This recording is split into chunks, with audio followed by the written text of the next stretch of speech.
ഒന്നിതാത്മാവു കാണപ്പെടുമ്പോഴും എന്നു കാണുമ്പോൾ ഓർക്കണം ഭഗവാനെ.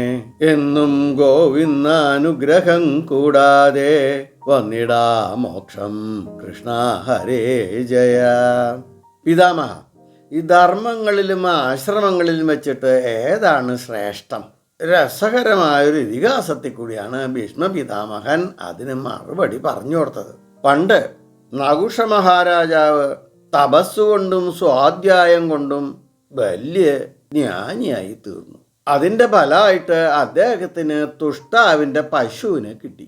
പശുവിനെയും കൊണ്ടുവരുന്ന വഴിയിൽ അതാ വരുന്നു കപില മഹർഷി. ആ സമയത്ത് തന്നെ സോമരശ്മി എന്ന് പറഞ്ഞിട്ടൊരു മഹർഷിയും അവിടെ വന്നെത്തിപ്പെട്ടു. ഈ സോമരശ്മിക്ക് കപിലനോട് കുറേ ചോദ്യങ്ങൾ ചോദിക്കാനുണ്ട്. നേരിട്ട് ചോദിക്കാൻ പേടിയാ. അപ്പൊ എന്ത് ചെയ്തു സോമരശ്മി? തന്റെ സിദ്ധി കൊണ്ട് ആ പശുവിൽ കയറി ഒളിച്ചിരുന്നു. കപില മഹർഷി മുമ്പിലെത്തിയപ്പോ പശു കപിലനെ വണങ്ങി. എന്നിട്ട് ചോദിക്കുകയാണ്, വേദങ്ങളെയും വേദധർമ്മങ്ങളെയും വാഴ്ത്തുകയും എന്നാൽ വൈദിക ധർമ്മങ്ങളെ വിശ്വസിക്കാത്തതും പാഹണ്ഡത്വം എന്ന് വേണം പറയാൻ. ഇത് ഏതോ മഹാത്മാവിന്റെ ചോദ്യമാണ്. ഈ പശുവിൽ മറിഞ്ഞിരുന്ന് അദ്ദേഹം എന്നെ ഉപദേശിക്കാൻ ശ്രമിക്കുകയാണ് എന്ന് കപിലന് അപ്പം തന്നെ മനസ്സിലായി. കപിലൻ മറുപടി പറയാണ്, എനിക്ക് വേദങ്ങളിലോ വേദധർമ്മങ്ങളിലോ ഒരു വിശ്വാസക്കുറവുമില്ല. ഞാൻ ദൈവങ്ങളെയോ വൈദികന്മാരെ നിന്ദിക്കാറും ഇല്ല. എന്നാലോ ഇതിലൊക്കെ അന്യോന്യ വൈരുദ്ധ്യങ്ങൾ ഒരുപാട് കാണുന്നു. എന്നാൽ അവയ്ക്ക് തക്കതായ സമാധാനം കാണാനും പറ്റുന്നില്ല. അതുകൊണ്ട് ഞാൻ അതിനെ ആചരിക്കുകയോ അനാചരിക്കുകയോ ചെയ്യുന്നില്ല. അത് ആചരിക്കുന്നവരെ ഞാൻ നിന്ദിക്കാറും ഇല്ല. ഞാൻ കാണുന്ന വൈരുദ്ധ്യങ്ങൾ എന്താണ് എന്ന് പറയാം. ബ്രഹ്മചര്യാദി 4 ആശ്രമങ്ങളെ പ്രത്യേകം വിധിച്ചിട്ടുണ്ടല്ലോ. ഈ 4 ആശ്രമങ്ങൾ 4 ആളുകൾക്കല്ലല്ലോ, ഒരാൾക്ക് തന്നെ അനുഭവിക്കേണ്ടതായിട്ടാണ് പറയണത്.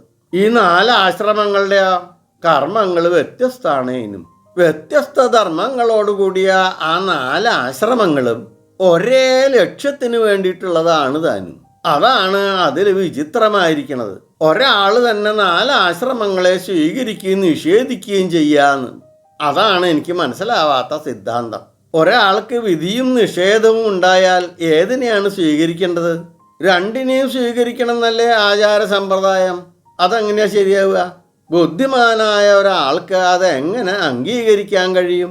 ഉപേക്ഷിക്കാൻ വേണ്ടി മാത്രമായിട്ട് താൻ ഒന്നിനെ സ്വീകരിക്കണം എന്ന് പറയുന്നതിൻ്റെ ഔചിത്യ ബോധ്യം മനസ്സിലാവണില്ല.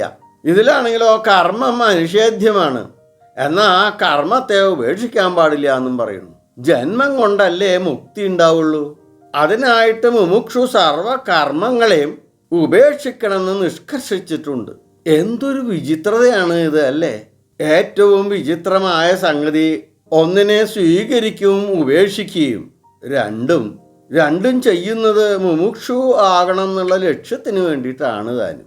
എന്തൊരു വിചിത്ര സിദ്ധാന്ത ഇത്! കടുത്ത വൈരുദ്ധ്യങ്ങളാണ് ഇവയെല്ലാം. മന്ദബുദ്ധികൾ ഇവ കാര്യങ്ങളൊന്നും കാണാറില്ല. എന്നാൽ വിചാരശീലന്മാർക്ക് അങ്ങനെയുള്ള ഈ വൈരുദ്ധ സിദ്ധാന്തങ്ങളൊന്നും അംഗീകരിക്കാൻ കഴിയില്ല. ഇത് കേട്ട സോമരശ്മി അതിന് സാവധാനത്തിൽ മറുപടി പറയാൻ തുടങ്ങി. അങ്ങ് പറഞ്ഞതൊക്കെ പരമാർത്ഥം തന്നെയാണ്. എന്നാൽ ഇതിൽ കുറെയൊക്കെ അങ്ങയുടെ തെറ്റിദ്ധാരണയുടെ ഫലമാണ്. കർമ്മത്തെ നിഷേധിച്ചിട്ടുണ്ട് എന്ന് പറയുന്നത് പരമാർത്ഥാണ്. ആചരിക്കുന്നവർക്കല്ലാതെ നിഷേധിക്കാൻ കഴിയുമോ? ആദ്യം ആചരിക്കുമ്പോഴല്ലേ അത് നിഷേധിക്കാൻ കഴിയൂ. സ്വീകരിച്ചാലുണ്ടാവുന്ന സംസ്കാരം സ്വീകരിക്കാതെയും ആചരിക്കാതെയും എങ്ങനെ കിട്ടും? യാത്ര ചെയ്യാൻ കയറിയ വണ്ടി താമസിക്കാനുള്ളതല്ലല്ലോ. അതിൽ കയറാതെ പിന്നെ എങ്ങനെ ഇറങ്ങും? അതിനാൽ കർമ്മത്തിൻ്റെ വിധി നിഷേധങ്ങൾ വൈരുദ്ധ്യങ്ങളല്ല, അവ ആവശ്യമാണ് താനും. ദിവ്യങ്ങളായ ഫലാനുഭവങ്ങളിൽ ഇച്ഛയുള്ളവർക്ക് പല കർമ്മങ്ങളെയും ആചരിക്കേണ്ടതായിട്ട് വരും. ആ കർമ്മത്തിനനുസരിച്ചായിരിക്കില്ലേ ഫലവും. അതാണ് സർഗകാമോ യജന എന്നുള്ള സൂത്രവാക്യങ്ങൾ സൂചിപ്പിക്കുന്നത്. ഈ ഫലപ്രലോഭനം ഉണ്ടല്ലോ, അത് കർമാചരണത്തിനുള്ള പ്രചോദനം കൂടിയാണ്. സോമരശ്മിയുടെ മറുപടി ഇത്രയും കേട്ട കപിലൻ പറയാണ്, എന്തിനാണ് ഇങ്ങനെ ഫലപ്രലോഭനം ചെയ്തും മറ്റും കർമ്മം ചെയ്യിക്കുന്നത്? നിസ്തുതികളും നിർനമസ്കാരന്മാരായ യതികള് മുക്തന്മാരാകുന്നില്ലേ? ഈ മുക്തിയല്ലേ പരമമായ ലക്ഷ്യം? അതാണെങ്കിലോ ഒരു കർമ്മത്തിൻ്റെയും ഫലം അല്ലതാനും. പിന്നെ എന്തിനാണ് ഇഷ്ടമില്ലാത്തവരെ കൊണ്ട് കർമ്മം ചെയ്യിക്കണത്? വണ്ടിയിൽ കയറും ഇറങ്ങുമൊക്കെ ചെയ്യുന്നത് മറ്റൊരിടത്തേക്ക് പോകണമെന്ന് ആവശ്യമുള്ളവരല്ലേ. മുമുക്ഷുവിന് എവിടെ പോവാനാ? ഒരാവശ്യമില്ല. അദ്വൈത ജ്ഞാനം ഉണ്ടാവുമ്പോ മുക്തി ദാ അടുത്തെത്തി എന്നുള്ള ബോധ്യം ഉണ്ടാവും. അതുണ്ടാക്കാനല്ലേ പ്രചോദനം ചെയ്യേണ്ടത്. അല്ലെങ്കിൽ എത്ര കർമ്മം ചെയ്താലും അദ്വൈതമായ ജ്ഞാനം കൊണ്ടല്ലാതെ എങ്ങനെ മുക്തനാകും? ഇതിന് സ്യൂമരശ്മി മറുപടി പറയാണ്.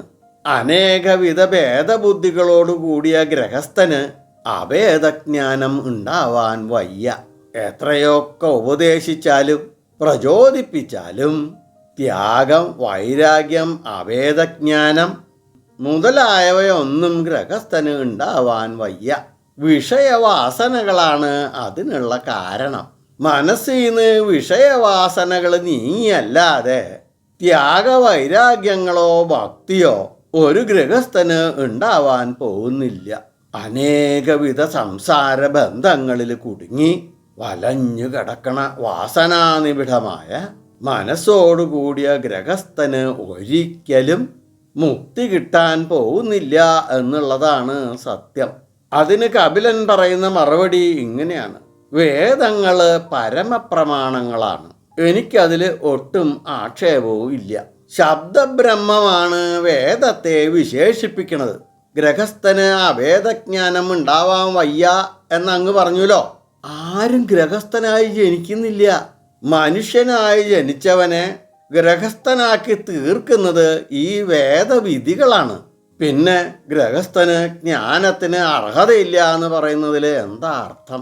ആദ്യം ബ്രഹ്മചാരിയാക്ക, അത് കഴിഞ്ഞ് ഒരുപാട് കർമ്മോപാസനകളെ പഠിപ്പിക്കുക, പിന്നീട് ഗൃഹസ്ഥനാക്കി പഠിച്ച കർമ്മങ്ങളെയും ഉപാസനകളെയും അനേക ആവർത്തി പ്രകടിപ്പിക്കുന്നു. ഗൃഹസ്ഥന് അതുവരെ ഇല്ലാതിരുന്ന ഗ്രഹ, കുടുംബ, ഭാര്യ, പുത്രാദി അനേക സംസാര ബന്ധങ്ങളെ ഉണ്ടാക്കി തീർക്കണു. പിന്നെ അതിൽ നിന്ന് രക്ഷപ്പെടാൻ കഴിയാണ്ട് വിഷമിച്ച് ആയുസ് അവസാനിക്കുന്നു. ഇനി ഇതിൽ കുറച്ച് പേര് വിവേകം കൊണ്ട് എങ്ങനെയെങ്കിലും രക്ഷപ്പെട്ടാൽ കുറെ കാലം വാനപ്രസ്ഥം, അവസാനം സന്യസിച്ച് ജ്ഞാനസമ്പാദനം, ഇതിൻ്റെ ഇടയിൽ മരണം സംഭവിക്കുകയും ചെയ്യുന്നു. ഇങ്ങനെയുള്ള ജീവിതം കൊണ്ട് എന്താ പ്രയോജനം? ശ്രുതി നിർദ്ദേശങ്ങളെ ആചരിക്കൽ മാത്രമായി തീർന്നില്ലേ ഈ ജീവിതം? മറിച്ച് കൈവല്യ പ്രാപ്തിക്കല്ലേ പ്രയത്നിക്കാൻ പഠിപ്പിക്കേണ്ടത്? അതാകട്ടെ അഭേദമായ ജ്ഞാനം കൊണ്ട് മാത്രമേ സമ്പാദിക്കാൻ കഴിയൂ. അതുകൊണ്ട് ആത്മജ്ഞാനത്തിനുള്ള പ്രയത്നങ്ങളെ ഓരോരുത്തരെ കൊണ്ടും ആദ്യം തന്നെ ചെയ്യിക്കേണ്ടത്, അതിനെയാണ് പ്രോത്സാഹിപ്പിക്കേണ്ടത്. ഇതൊക്കെ എൻ്റെ പ്രബലങ്ങളായ സംശയങ്ങളാണ്. മനുഷ്യന് തൻ്റെ ജീവിതം കൊണ്ട് സാധിക്കേണ്ടതായ ഒരേ ഒരു ലക്ഷ്യം മോക്ഷം മാത്രമാണ് എന്ന് ഞാൻ പൂർണ്ണമായി വിശ്വസിക്കുന്നു. ശ്രുതിയും അത് സിദ്ധാന്തിക്കുന്നുണ്ട്. ജ്ഞാനകാണ്ഡത്തിൽ മാത്രം അഭേദമായ ആത്മജ്ഞാനം ഒന്നുകൊണ്ട് മാത്രമേ മോക്ഷാനുഭൂതി ഉണ്ടാകാൻ പോകുന്നുള്ളൂ. ഇത് ശ്രുതിയുടെ സിദ്ധാന്തമാണ്. അതുകൊണ്ട് അഭേദജ്ഞാനത്തിന് ബുദ്ധിക്ക് ആവശ്യമില്ലാത്ത നിർദ്ദേശങ്ങൾ പാലിക്കണ്ട എന്നാണ് എൻ്റെ പക്ഷം. കപില ഭഗവാന്റെ മുഖത്തു നിന്ന് ഇത്രയും കേട്ട സ്യോമരശ്മി പതുക്കെ പശുവിൽ നിന്ന് പുറത്തേക്ക് ഇറങ്ങി അന്തർദാനം ചെയ്തു. ഇതുകൊണ്ടൊരു മെച്ചുണ്ടായത് ആർക്കാ? നഹുഷന്. ഇതൊക്കെ കേട്ടു നിന്ന നഹുഷൻ വലിയ ഉത്ബുദ്ധനായി തീർന്നു. യുധിഷ്ഠിര, ഈ ഇതിഹാസത്തിൽ നിന്ന് മോക്ഷധർമ്മമാണ് എല്ലാത്തിലും വെച്ച് ശ്രേഷ്ഠമായ ധർമ്മമെന്ന് ബോധിക്കാൻ കഴിഞ്ഞില്ലേ?